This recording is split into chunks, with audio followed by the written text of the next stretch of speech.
we are not on a spiritual path. We are the path. You are the path. And this is just one little itsy bitsy timeline that you're experiencing in this particular simulation, this particular realm. But you're experiencing so many more simultaneously, and you will experience more after.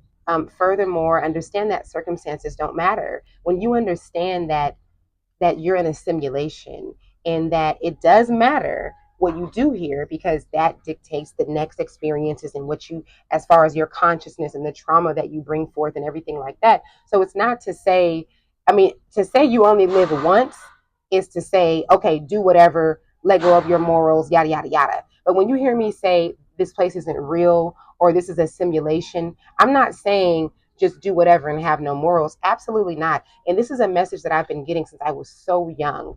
And what my guides have been very clear to me about is the fact that this is such a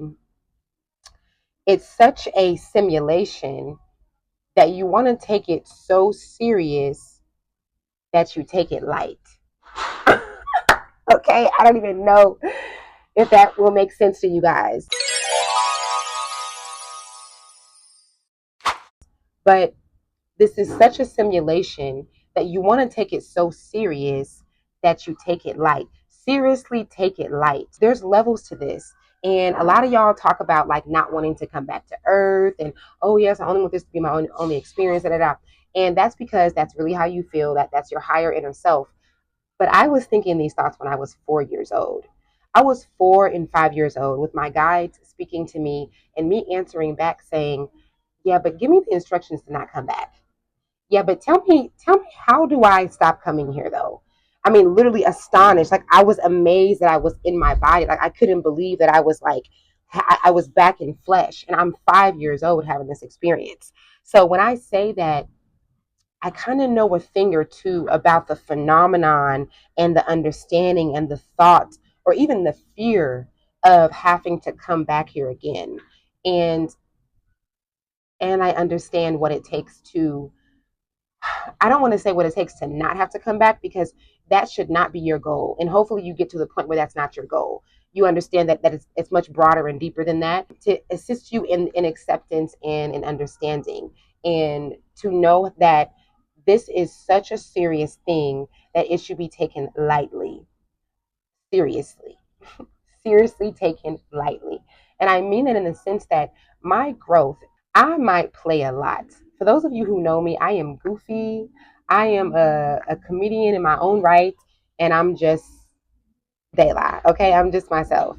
But I take my journey very serious. I take my growth very serious, and it's not because of my awakening in 2012 that allowed me to, understand myself on different levels. It's because ever since I was a child, my guides have been very clear with answering that question and letting me know that there's levels to this, and that you got to get your levels. They would always tell me, you got to get your levels in. You want the answer to this question. You want to know how to not experience earth again and again. How do you evolve, and how do you get what you got to get so you're not coming back for unfinished business? And they would tell me, you got to get your levels in. You got to reach your levels. So I've been very serious about reaching my levels and getting what I'm supposed to get. It's the reason why I am really able to have introspection. It's the reason why I check myself a lot. I am very accountable for myself. This is not something that I need to like express or announce. I'm just doing it for myself. It's a real inner relationship that I have, because I've had so many years of my guides giving me this answer. When you just let go and you just realize that at the end of the day, this shit doesn't matter. Okay, if you look back at your life 6 months ago, the thing that you were crying about and worrying about a year or two ago, the thing that was such a big deal, think about somebody that you might have been arguing about. Is it still a thing today? Now, if you're still having the same argument years later, that's reflection time. It's time for you to do some reflection. So you can let yourself off the hook. Stop judging yourself. Give yourself grace. Your last relationship that didn't work out, if you made a decision, if you made a move, if you went somewhere, if you partnered up with somebody, you started a business that didn't work out, you spent some money that you weren't supposed to spend, if you cheated, if you, whatever it is that you did, if you are able to accept what you did and really be accountable, then you can grow from this. And you can grow without the facade. You can grow with really forgiving yourself, with really changing the dynamic, with really changing what things are. So when you hear me say circumstances don't matter, I'm not saying that things are not going to bother you. That's not what I'm saying. I'm saying that if you look back in the last 6 months to a year of your life, the things that are really that were really bothering you, that were such a big deal, are no longer a big deal today, which is also proof of this matrix. It's also proof of how of what a simulation that we're in. Things don't even last. Everything is always changing. So that just kind of shows you that circumstances don't matter. It's something that you are supposed to have the experience. When I'm teaching a woman to give birth and I'm teaching them how to give birth without pain, it's not, my method is not pretending like the pain doesn't exist. It's the total opposite.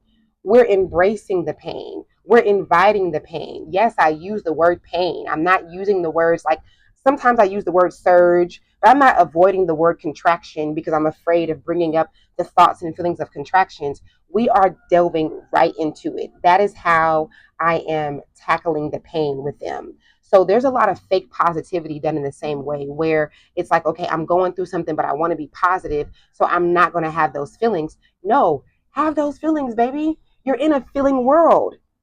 Feelings is the one language that nobody has to learn. It's a universal language. It doesn't matter what country you're in, it doesn't matter what age you are. Babies come here right out the gate and they know how to communicate through feelings. You are a feeling. Okay? So you don't want to not feel the feels. You want to get to the point where you're practicing your feelings and you're practicing not having that same bad feeling for so long. You're practicing getting over the feeling. And if you do this work and you do this practice, you're going to notice that your responses to things are going to become lighter. You're not going to be so dramatic and things are not going to feel so traumatic when small things don't, or I shouldn't say small things because everything is, a toddler spilling his juice is a big deal to a toddler, but you're just going to notice that you don't have to react and respond in the ways that you have in the past, in irrational ways. And you're going to have more control over your response, essentially more control over your life, over how you manifest, over what you create next. We're not talking about ignoring the feelings. Don't be fake positive. When people say to me, "You're so positive," I always correct them. I'm not positive. This is real. If you just got off the plane and your luggage is lost and I tell you, well, I know that really sucks, but I guarantee you there is a reason. You're going to find out the reason, and it's going to be an amazing reason. I'm not being positive. It's just what it really is. That's not even positivity. But you going into this tantrum and you feeling like, oh my God, my life is over. It's okay.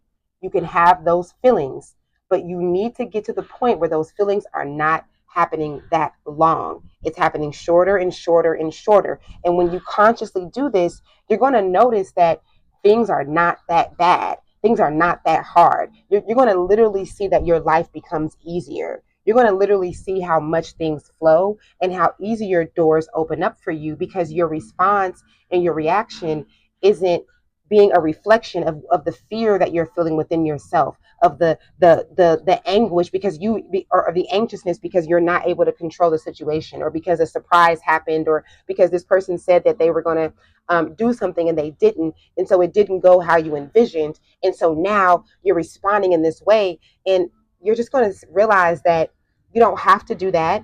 And the more that you realize that you don't have to, things are going to show up showing you that you don't have to, and life is just going to be easier.